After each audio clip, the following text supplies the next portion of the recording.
Hello and welcome to the Unique CPA with your host, Randy Crabtree. We're committed to creating a thriving community of accounting professionals who are physically and mentally healthy, fulfilled, and energized by their work. Our ultimate goal is to elevate the reputation of the accounting profession and vastly improve the lives of those in it. The Unique CPA is brought to you by Tri-Merit, the specialty tax professionals. Welcome to the Unique CPA, where we explore the intersections of leadership, communication, and personal growth in the accounting profession.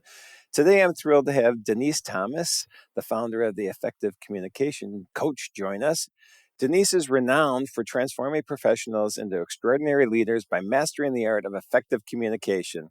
With over 20 years of experience, she has worked with Fortune 500 companies, nonprofit organizations, and educational institutions worldwide. At this year, and I'm very excited about this, at this year's Bridging the Gap conference, Denise will deliver a keynote titled Leading from Within, Embracing Your Best Self with Authentic Mind and Powerful Leadership, which is going to be super exciting. I'm very excited about that. Today, we will delve into her coaching philosophy, the importance of effective communication and leadership, and get a sneak peek of the upcoming keynote. Denise, welcome to the Unique CPA. Wow. Thank you so much, Randy. I appreciate that incredible introduction. I wish you could start my day every day. That was incredible. Thank you. No problem. Well, we actually met very much on a fluke. You ended up sitting next to a friend of mine on a plane, and it was, I think, right after our conference last year. And Yes. he immediately reached out to me and said, "Hey, you have to meet Denise. I think she'd be perfect for your conference." So I'm so glad that happened. I am too. And, to your point, especially as we dive into leadership and leading within, there is never not a good time to demonstrate leadership. Nice. Whether that's a form of networking, connecting, because again, he and I just happened to be sitting on a flight together. And once he said the two words, conference and amazing, I was like, I want in. And so I'm so thrilled to be a part of Bridging the Gap this year. And once again, thank you, Randy. I'm so excited. No, thank you. I'm so glad we were able to get you all signed up for it. I honestly don't remember. Are you day one or day two? I can't even remember now. I believe I'm day two. I think so too. I think the morning session, day two. So everybody that's going to be at the conference, make sure you're awake, ready for getting energized day two.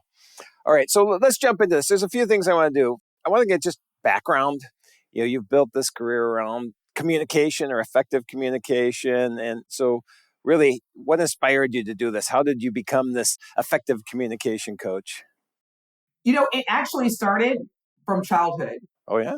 And I'm an only child, and I'm a daddy's girl. Uh-huh. And one of the ways that, I would attempt to spend a lot of time with my dad during his leisure time was watch sports. Mm-hmm. Because he was he is a big sports fan. And I bring that up because during, watching the game, I didn't understand anything that was going on.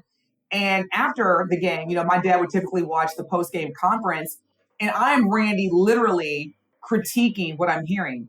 Like, he said that wrong, or that doesn't make sense, or he didn't write. And, my dad's like, shh, like, we're not focusing on that. So at a very early age, I was aware of the power of your voice, your vernacular, your narrative, and how even at that mindset of adolescence, because I'm talking like 10 years old, Randy. Wow.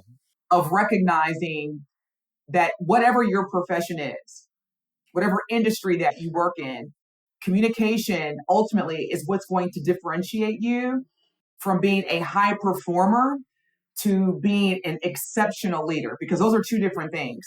One can be a part of being an exceptional leader. However, if you're not someone that can speak to what you're doing and to connect with people through words, and whether it's verbal or nonverbal, it discounts the true impact of your legacy and leadership. Wow. So this is a lifelong thing. You were born with this Yes. passion for communication. That's amazing. I did not grow up with the passion for communication. I honestly don't think. I was somebody that waited to take speech class to the very last class in college. I dreaded it. I didn't want to do it. I always had this mindset of, you know what, I'll talk when there's something important to say, which is probably okay, but people can't shut me up now. So I don't know what happened. I don't know where that transformation happened. Well, you know, Randy, that's fair because 99% of the world's population, number one, fear public speaking. Oh, yeah. And that is a result of how we and typically, you know, for folks like me, I'm a Gen Xer. So I was conditioned and socialized primarily in the 80s and 90s. Yep. Back then, communication was a soft skill. Right.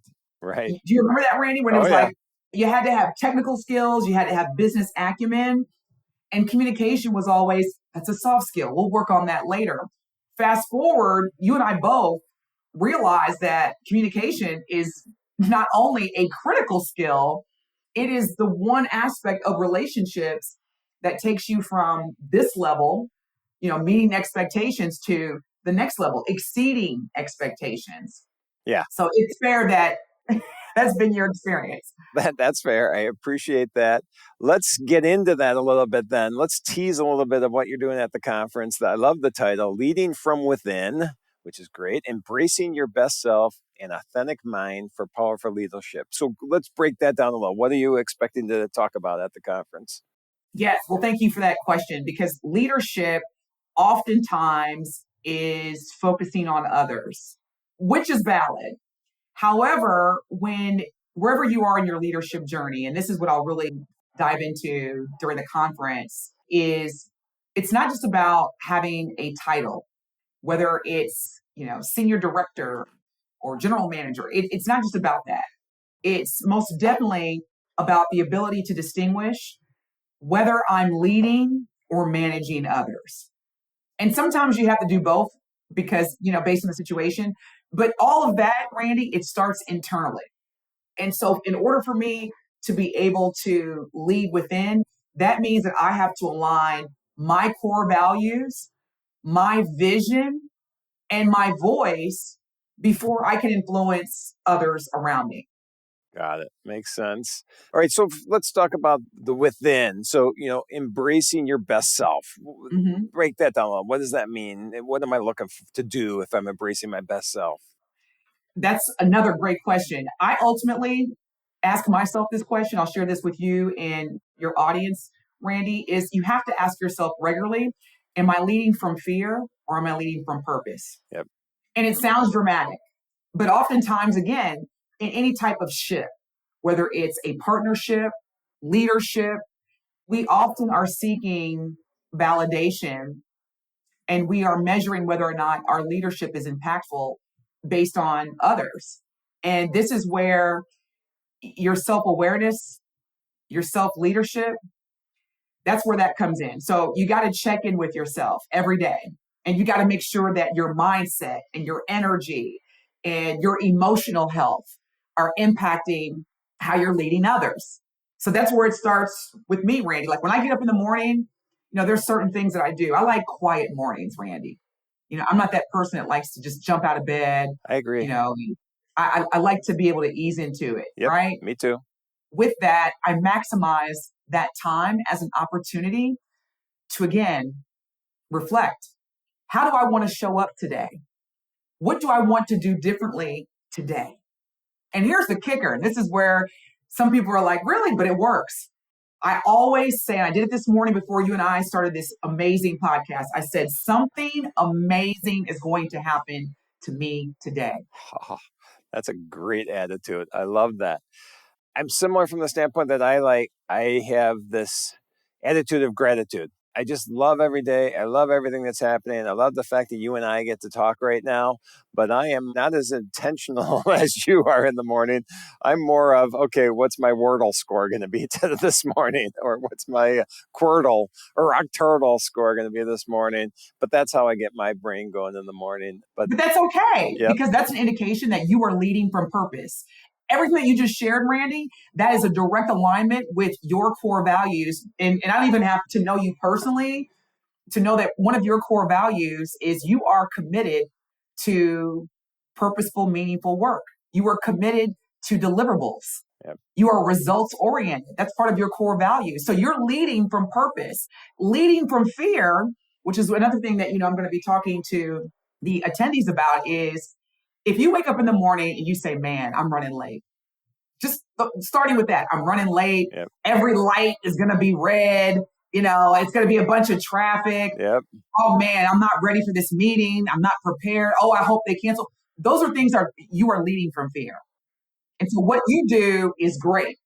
Yeah, and what you're doing in that situation is you are setting a negative mindset for the rest of the day or the rest of the week or the rest of the month or whatever it is. And to me, mindset is so important because, I've been through areas where I've allowed my mind to play tricks on me and I've decided that's never going to happen again. And so going in with a positive mindset from day one, from minute one when you wake up, that's, I guess, my main philosophy of how the day is going to go.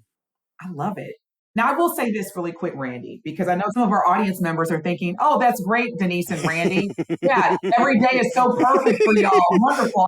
I can't wait to have a part of that life. I get it. Yeah. So the reality is that, especially in today's climate, for a number of people and people that will be attending Bridging the Gap are experiencing what I'm calling life is lifing right now. Yep.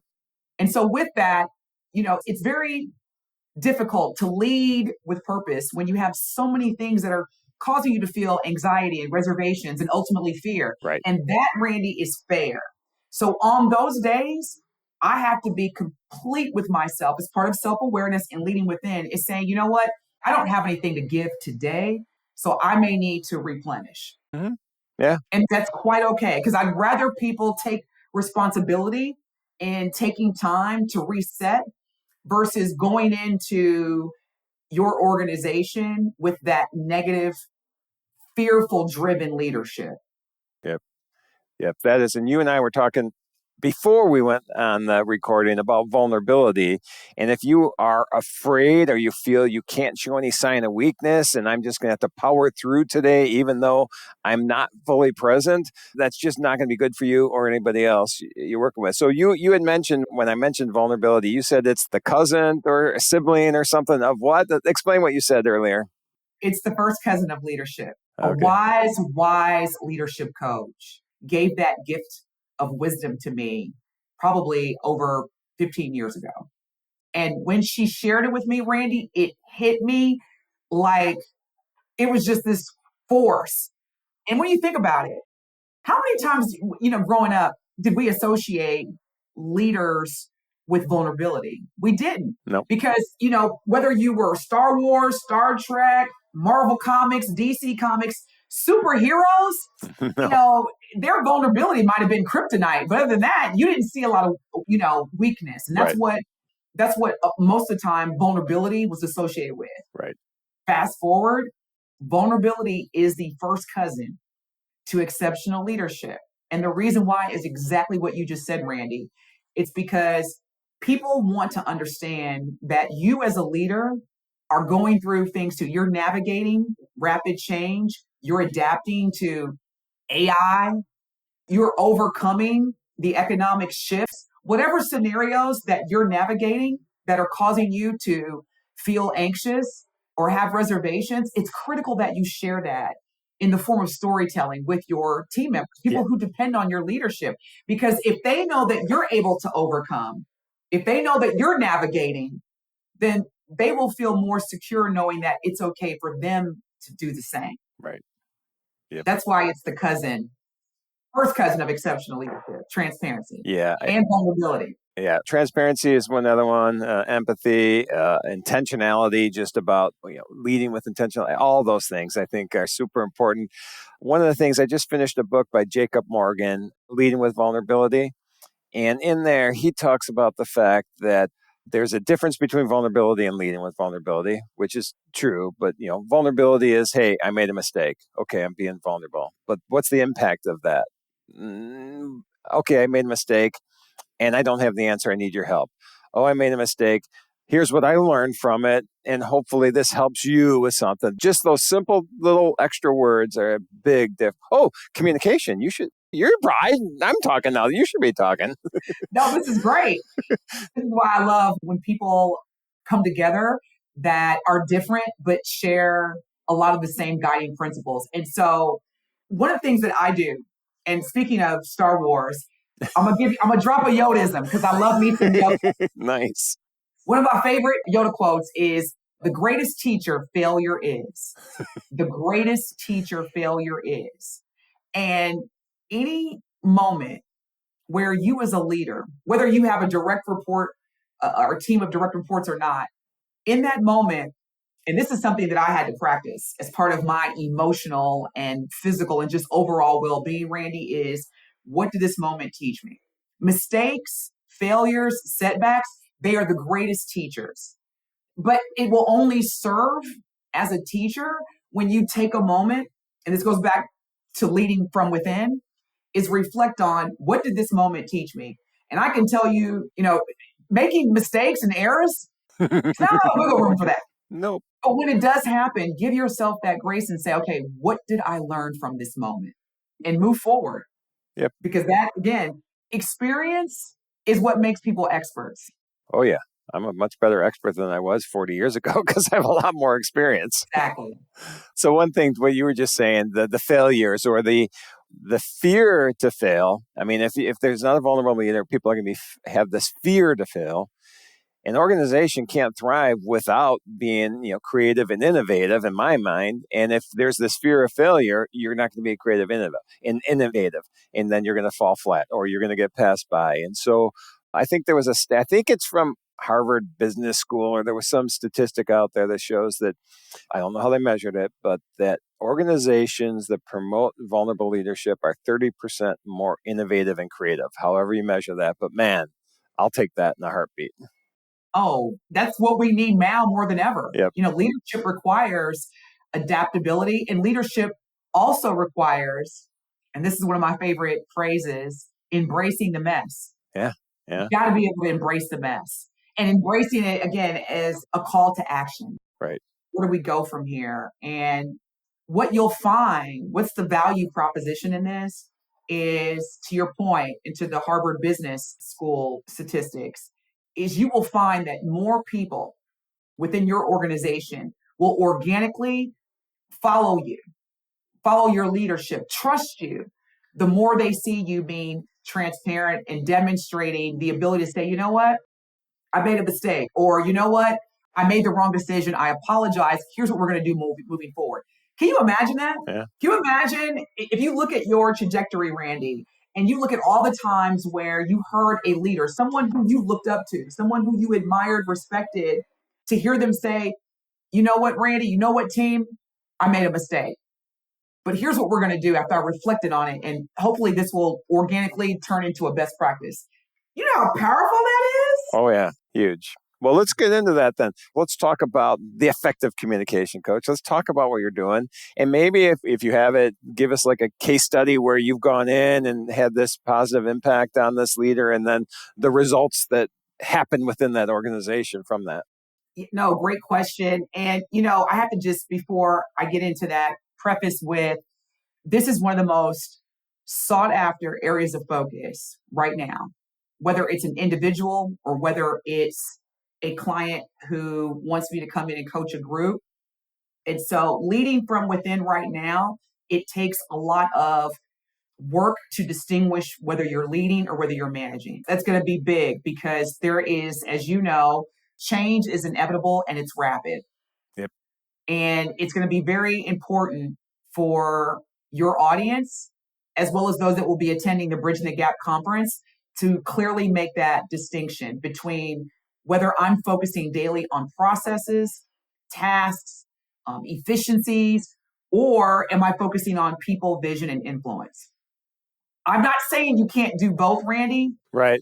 But you're going to have to make that distinction on how am I leading in this situation, or how am I leading on this project? Both are necessary. I want to be clear, both are necessary. But when you have an over-reliance on one versus the other, it's going to limit your growth. It's going to limit, to your point, and this is a big one, it's going to limit the innovation aspect. Mm-hmm. And in addition to that, the team empowerment.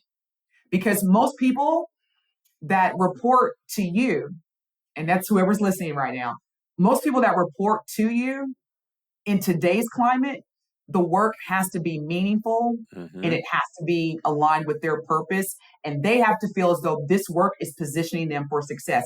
Because a lot of people associate whether or not the company is successful with their success. Yep. There's no longer the days where you could tell, your team member, like, hey, Randy, you've been chosen or you've been invited to play a role on this highly visible project. We used to be so excited. We'd be like, I don't really like this, but hey, I'm going to do this. Those days are over. And so you have to shift the focus when it comes to your point, driving innovation, driving results, and most importantly, seeing that EBITDA, helping our companies, be great places to work and be profitable. That starts with the vision alignment. And that starts with delegating tasks that directly align with purpose and meaning. Man, you're saying everything I love. Sorry, keep going. And, because I'm very passionate about this, because again, so many people, okay, so I was going to save this for, and I'll probably still bring it up. Yeah. But I'll share a personal experience. Yeah. Personal, but professional experience. I had a client reach out to me and they said, hey, Denise, we've been experiencing some significant employee turnover.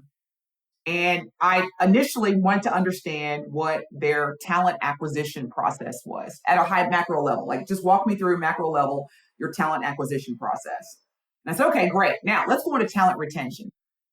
And I said, how many people managers that were individual contributors have you promoted, let's say in the past year? And they gave me the data.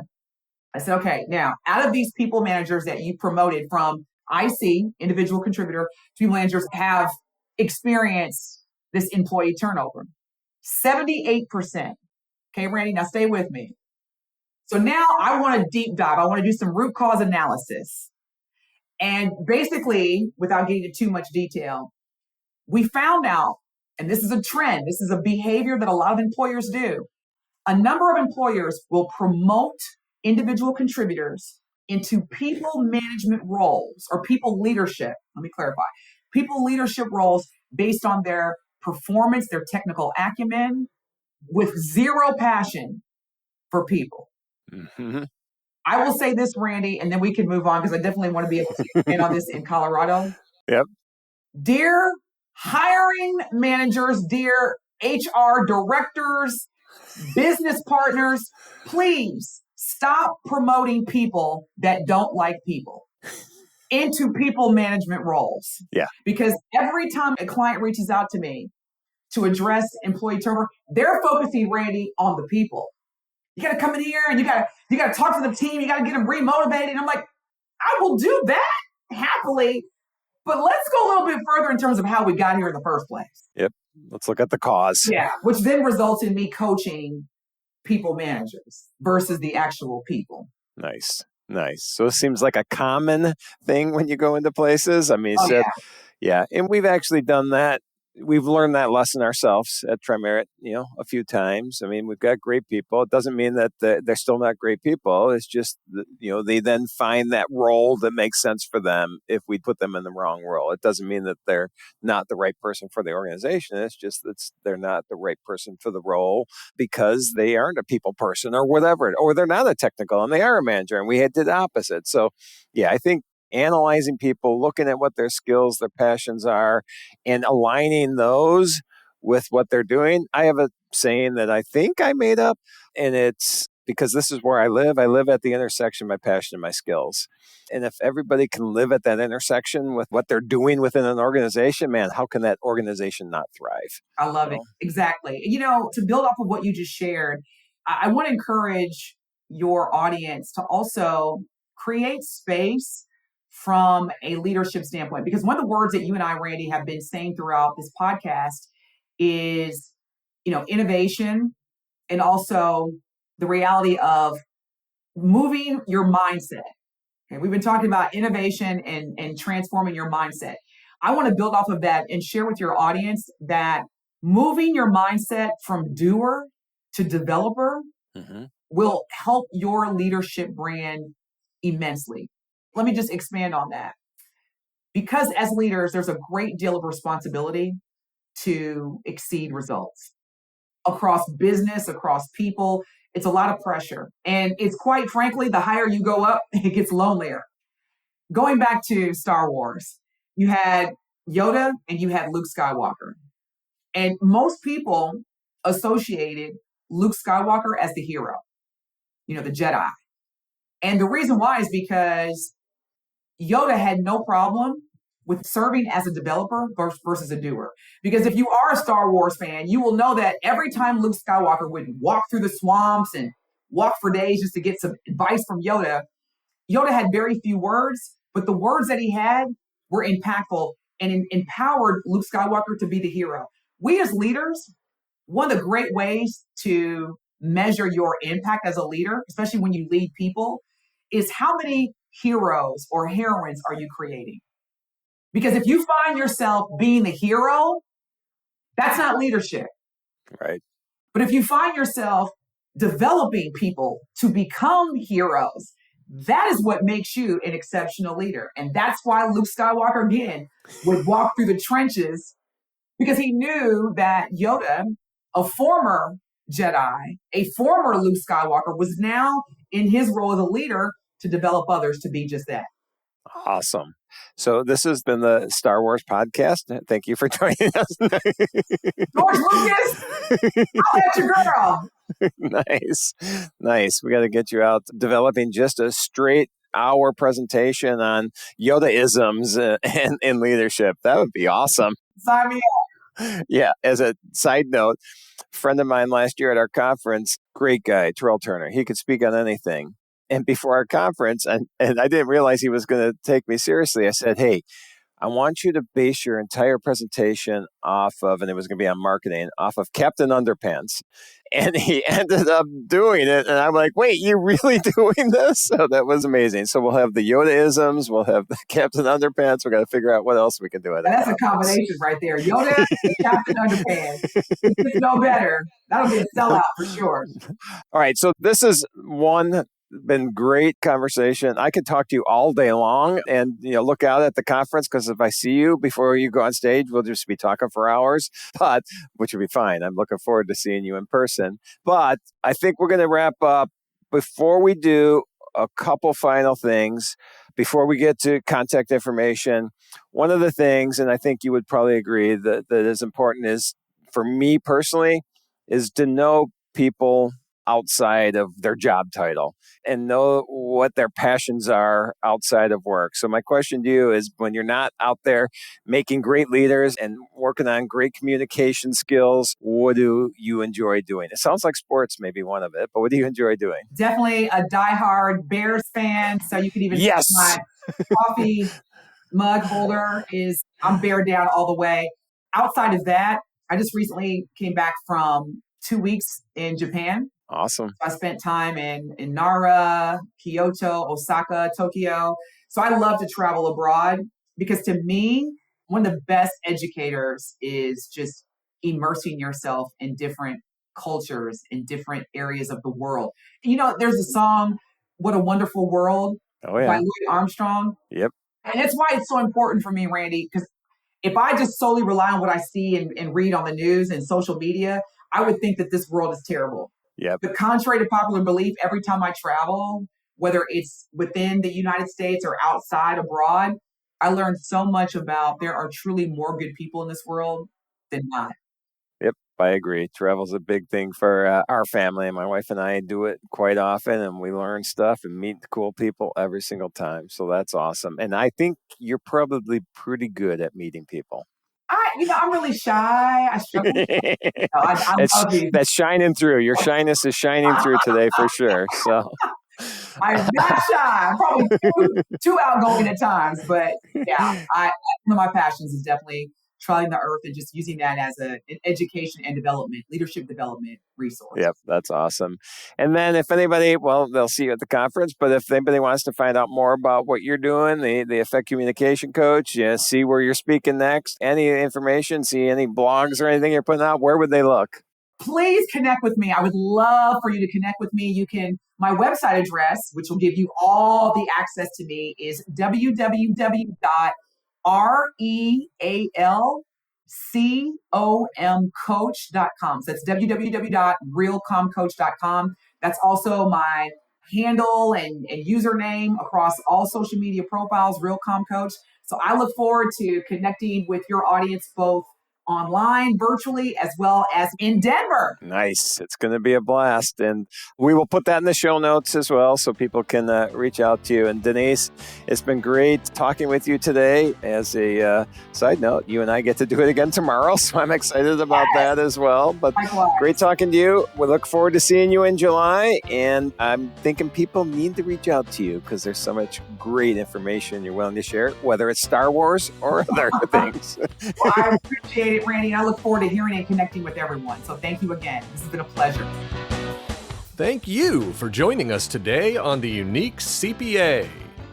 You can find the show notes for today's episode and learn more about TriMerit at theuniquecpa.com.